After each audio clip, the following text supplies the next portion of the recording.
Pele. If there was a soccer player who made scoring goals look easier than tying your shoes, that would be Pele. The guy played like there was a magnet between the ball and the net because he was on another level. But before he became the greatest soccer player of all time, Pele was just a kid kicking a newspaper stuffed with socks with his bare feet during the 1940s. Growing up poor in 1940s Brazil, he didn't have much, except for feet that seemed custom built for scoring goals. That was enough for Pele because by 15, he was already a member of the Brazilian club Santos. A year later, he was scoring goals in a soccer battlefield full of defenders, kicking, pushing, tackling, and breaking shins. But that didn't stop him from joining the Brazilian team for the World Cup at 17. While you're still talking about high school crushes at that age, Pele was on the world stage. Everyone thought he was too young and skinny to be playing against grown men with hair all over their bodies, but Pele scored 6 goals, including 2 in the final, to win Brazil's first World Cup. It didn't take long for Pele to become a national treasure before he was even old enough to vote. From there, he went around the world, kicking balls while making millions and inspiring millions. He even convinced the Nigerians to stop throwing bombs and start throwing fan signs during their civil war. They couldn't agree on how to run their country, but the Nigerians believed Pele was the equivalent of Jesus in soccer. But not everything was rainbows and sunshine for Pele. He struggled with injuries in the next 2 World Cups. Some people even thought his first World Cup win was just beginner's luck, like when you accidentally nail a trick shot and pretend you meant it all along. But in 1970, he came back and made everyone eat their words by leading Brazil to another World Cup win. He not only proved he was great, but also made sure no one would ever argue about it. Throughout his career, Pele went on to score over 1,000 goals, a world record when including friendlies. That's a record no other player could break, even in their dreams. Then, after retiring, he went to America and spread soccer to people who barely knew the difference between a soccer ball and a bowling ball. By that time, he was already a living legend, spreading love for the game until his death in 2022. Diego Maradona. It may be called football in almost every other country, but Diego Maradona became famous for basically playing handball during the World Cup. That happened when he punched the ball into the goal, but got away with it because this was 1986 and instant replay wasn't really a thing at that time. But as controversial as Maradona's hand of God goal was, that doesn't mean he's not a legend. It started in a poor part of Argentina, where Maradona was kicking anything that slightly resembled a ball. While other kids were at school learning science, Maradona was mastering the science of dribbling past imaginary defenders. By his teen years, pro teams were fighting over him, like girls fighting over the prom king. At 15, he made his professional debut, playing for Argentina's juniors. He was small, but his feet moved like they had a mind of their own, the proof that short kings can also be superstar athletes. So when he moved to Europe, people thought he was going to be the next big superstar. But it was a mess. He ran into problems shortly after going to Barcelona, with injuries slowing him down and opponents trying to kick him into another dimension. He was dealing with more drama than a Spanish soap opera. Things got so bad that he left for Napoli, a struggling Italian team that could barely beat your middle school weekend soccer team. But when people thought he was finished, he turned Napoli into champions. The people of Naples loved him so much that they practically built shrines in his honor. On the field, he was a god, but off the field, he was a sinking ship with a small hole, courtesy of cocaine and wrong decisions. He partied all night, surrounded by the wrong people. The mafia allegedly protected him, keeping his secrets safe, but nothing stays hidden forever. His performances on the field remained brilliant, but behind the scenes, he was falling apart. Then came the 1986 World Cup. In one game against England, he scored the most famous cheating goal in history by punching the ball into the net. The referee missed it, so it counted. A few minutes later, he scored the greatest goal ever, dribbling past half of England's team like they were traffic cones. The 2 goals turned him into a legend, and he carried Argentina on his back to win the World Cup. But fame, money, and bad decisions caught up with him. His battles with cocaine addiction and scandals made more headlines than his goals. He also got so fat that he was carrying actual weight instead of the weight of greatness. When he left Napoli in disgrace, he was a shell of his former self. Even his redemption story in 1994 turned into a flop when he failed a drug test that got him kicked out of the World Cup like a soccer ball. Even after retiring, his addiction haunted him. He overdosed and was hospitalized so many times that the nurses practically put up welcome back signs for him. He tried rehab rehab, but the cycle kept repeating. Fame had given him everything, but it had also swallowed him whole until his death in 2020 at just 60. Lionel Messi. You probably have that friend you always accuse of cheating when you're playing video games because he always wins, but the truth is that he's just so damn good. That's what Lionel Messi is to the rest of the soccer world. He's so good that it's as if his foot is a cheat code, and he's been doing that for around 2 decades, all while making defenders look like toddlers who just learned how to walk. He was born in Argentina, and from the moment he could walk, he treated soccer like it was his full-time job. There was just one tiny problem. Literally, he was too small. His feet worked like magic, but his body wasn't growing the way it should because of growth hormone defects. For a kid who wanted to be a pro athlete, that was like wanting to be a race car driver with a bicycle. His family didn't have enough money for the expensive medical treatment he needed. It looked like his dream was about to get red-carded before the game even started. Then FC Barcelona showed up. They saw his talent and offered to pay for his treatment if he moved to Spain. So at just 13 years old, Messi packed his bags and left behind everything he knew. Most kids that age struggle with moving schools. Messi had to move continents just to chase a dream and a Disneyland height requirement. At Barcelona, he trained like a man on a mission. He was still smaller than most players, but that just made him as hard to catch as that mouse running around your kitchen. By the time he was 17, he made his debut for Barcelona's first team. Soon, he was scoring goals, breaking records, and making defenders look silly.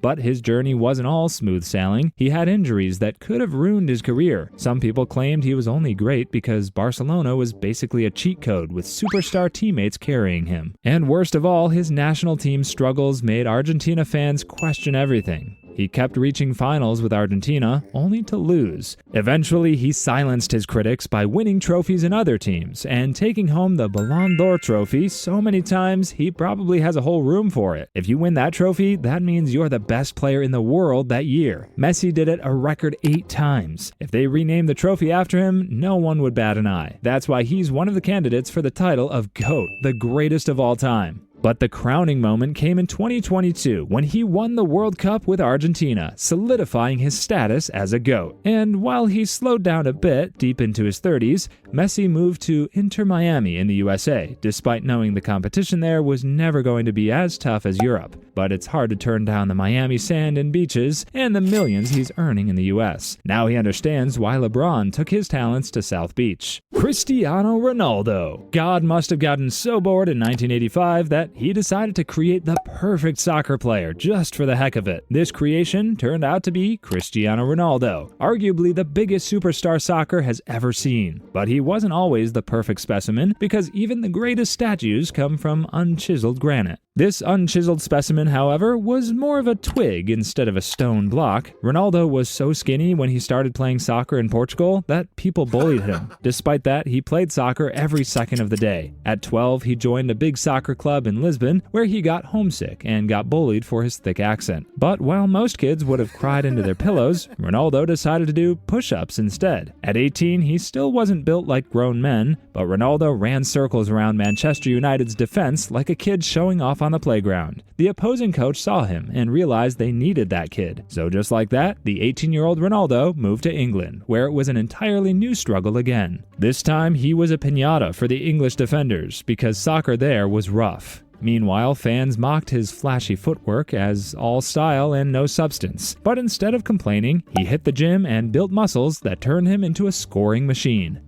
Not too long after, he became one of the best soccer players in the world, winning the Ballon d'Or for the first time in 2008. Then in 2009, he joined Real Madrid for a record fee that made accountants question where the team was getting all that money from. But the pressure was insane. Ronaldo became the most scrutinized player in the world, and even a sneeze made headlines. With Real Madrid, he formed a rivalry with Lionel Messi, the only other player who could compare to his greatness. They were neck and neck, so often you'd think they shared a scarf. But Ronaldo had the edge a few times, winning championship trophies and the Ballon d'Or a few more times while breaking records along the way. Like a classic car with an engine that could run forever, Ronaldo kept going. In 2018, he moved to Juventus and dominated Italian soccer. He returned to Manchester United in 2021 and still scored goals like a man who refused to age. Even in his late 30s, while others slowed down, Ronaldo kept running, scoring, and proving time was just a suggestion. Then, deep in his career, he went to Saudi Arabia Arabia, where people questioned his decision because the competition there wasn't really tough. But when you've won every award and done everything in your career while finishing the main story, you're entitled to chase side quests, especially with that sweet smell of Saudi oil covering your paycheck. Please subscribe if you're dreaming of making money like Ronaldo. Kylian Mbappe.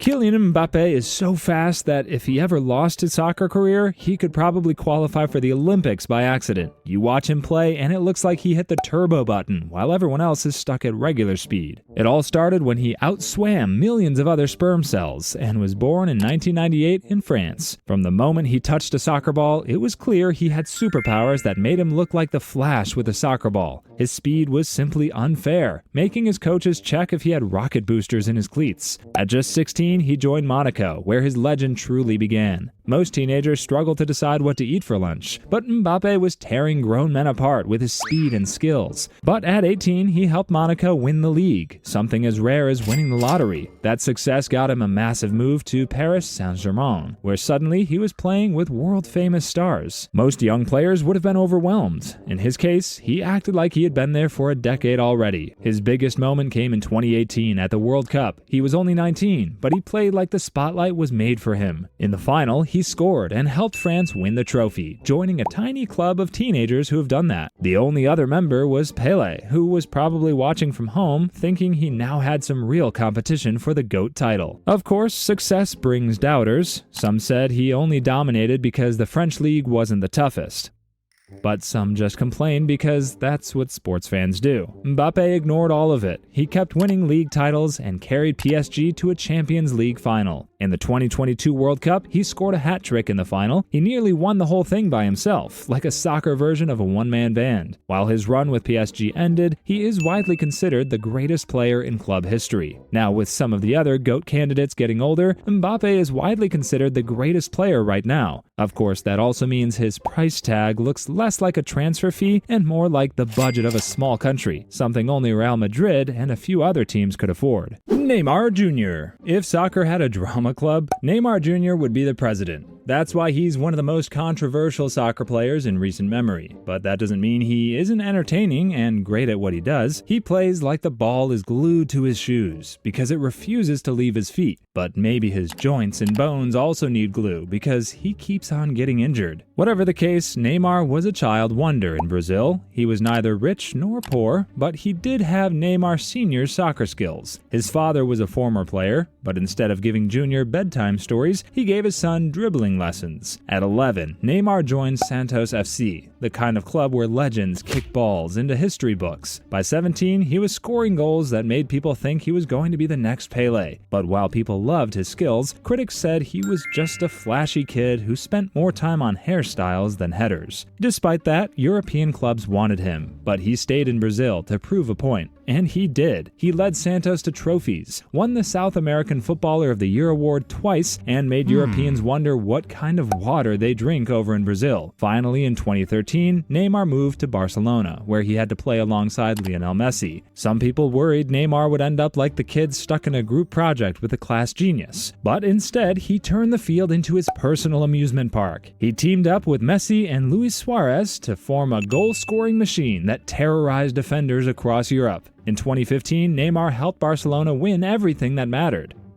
But Neymar wanted more. In 2017, he shocked the world by moving to Paris Saint-Germain for a record-breaking fee that some calculators couldn't comprehend. The problem was that he wasn't worth the millions of dollars thrown into his bank account. Injuries followed him like a shadow, and people wondered whether he would ever be healthy for big games. Even when he was healthy, he was too much of a party animal and a controversial figure for people to take seriously. On the field, his acting skills sometimes overshadow his actual soccer skills. He also sometimes mistook the field for a swimming pool, making diving his signature move. Despite all that, he was still able to help PSG to championships, all while collecting trophies and paychecks along the way. But after conquering South American and European soccer, he thought the Middle East was the newest place to take his acting talents. He was supposed to earn more than $100 million in 2 years, but had to cancel the contract because of injuries. Neymar is now back to his old stomping grounds in Santos, a full circle story as round as soccer balls. Zinedine Zidane.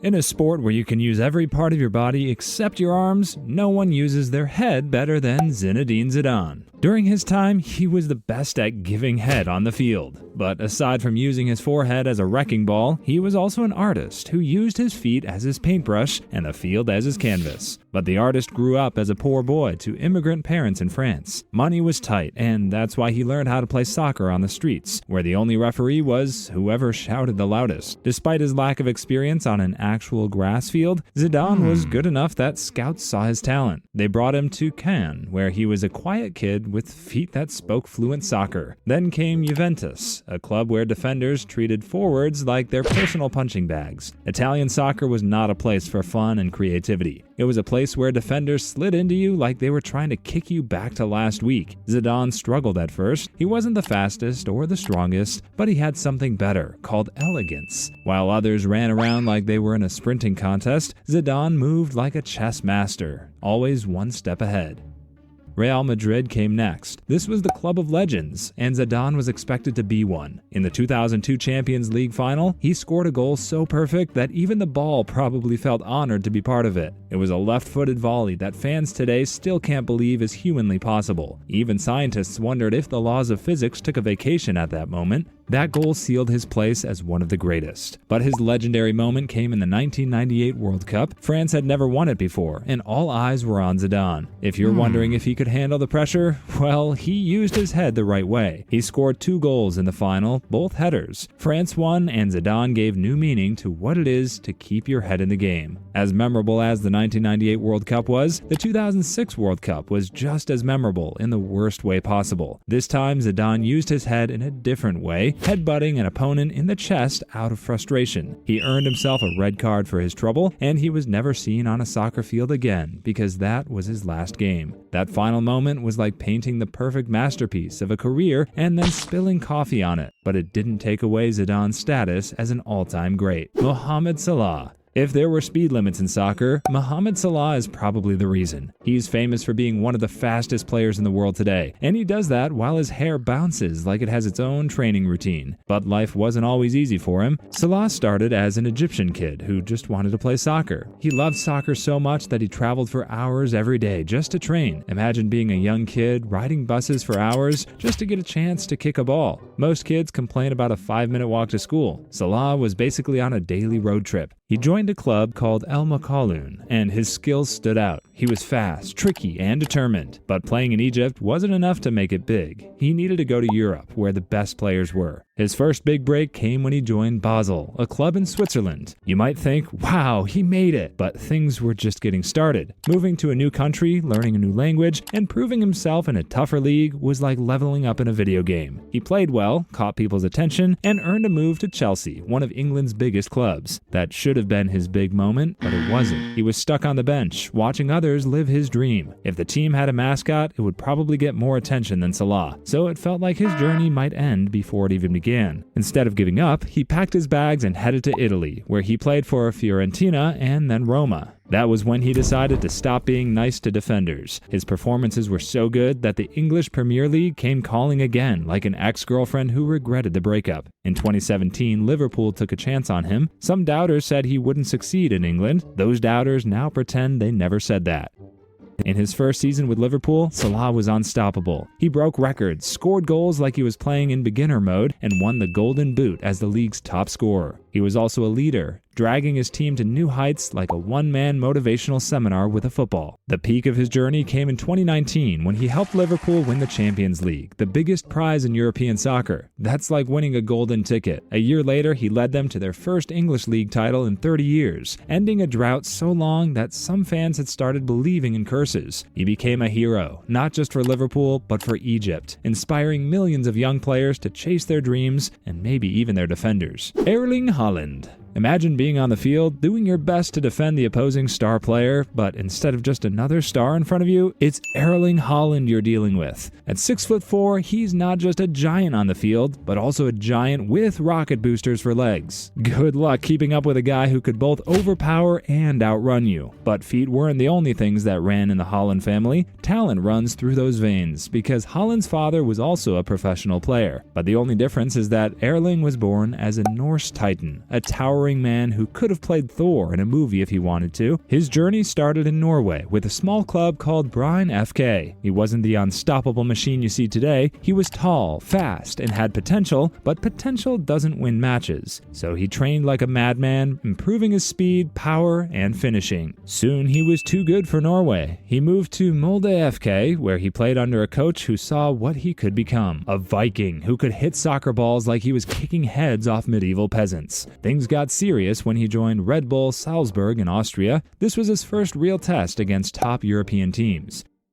Despite initial doubts about his readiness against tougher defenders, he erased those doubts in a hurry. He scored so many goals that it looked like he was a Norse god playing soccer for fun. He eventually moved to Borussia Dortmund. The German league was tougher, but Haaland didn't care. He kept scoring, sprinting past defenders like they were stuck in slow motion. He had injuries, but every time he got knocked down, he came back looking stronger, faster, and even hungrier for goals. People started calling him a machine, which made sense because normal humans don't score that much. In 2022, he finally got the biggest break of his career, signing with Manchester City, one of the biggest clubs in the world. Even though the English Premier League is known for being brutal, Haaland was too big, too fast, and too strong for his own good. He broke records for most goals in a single season. Haaland also helped City win the treble. That's basically soccer's version of completing a video game in nightmare mode without dying once. Rodri. Rodri is basically soccer's version of duct tape. He holds everything together and fixes problems before anyone notices. You probably know him from Manchester City, where he's as reliable as a microwave that heats things up in seconds. He doesn't score often, but that doesn't mean he's not good. Just ask Inter Milan fans, who probably still twitch when they hear his name after that 2023 Champions League final goal. But no one thought that one of the best players in the world today was not someone who scored hundreds of goals. That's because Rodri started in Spain as a kid who played soccer like he was solving a puzzle. He didn't bother with flashy dribbles or wild tricks. Instead, he treated the game like a chessboard, always 2 moves ahead while everyone else was still looking for their pieces. He played in Atletico Madrid's youth system, but was released as a teenager. Apparently, he wasn't exciting enough because he didn't do step-overs every 5 seconds. Instead of sulking,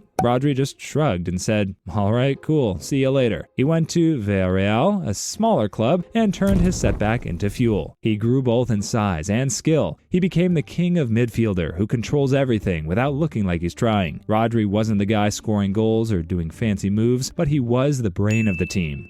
The one who made everyone else better. He was everyone's wingman. Atletico Madrid realized their mistake and brought him back in 2018, probably telling him, "It's not you, it's me." Then in 2019, Manchester City signed him. Suddenly, he was in the toughest league in the world, playing under Pep Guardiola, a coach who demands perfection more than an Asian parent. At first, people doubted Rodri because he was slow and wasn't a strong passer. But just like before, he didn't listen. He studied, adapted, and became the perfect defensive midfielder. The guy who stopped attacks before they started and set up his team's moves like a silent mastermind. The real hero moment came in 2023. Manchester City was in the Champions League final, chasing their first title. The pressure was massive. Then came Rodri, a guy not exactly known for scoring, deciding it was his time to shine. He fired the ball into the net like he had been waiting his whole life for this exact moment. That goal sealed the win. From then on, Rodri wasn't just a midfielder, he was the guy holding the whole team together like superglue, but fancier. But the one thing that makes Rodri so good is he's annoyingly consistent. He hardly gets injured and rarely makes mistakes. He's always exactly where he needs to be, like your mom when you're thinking about sneaking out at night. Pep Guardiola trusts him so much, he's probably willing to give him his social security number. So even without scoring, he won the Ballon d'Or in 2024, proving that doing the dirty work can also be rewarding.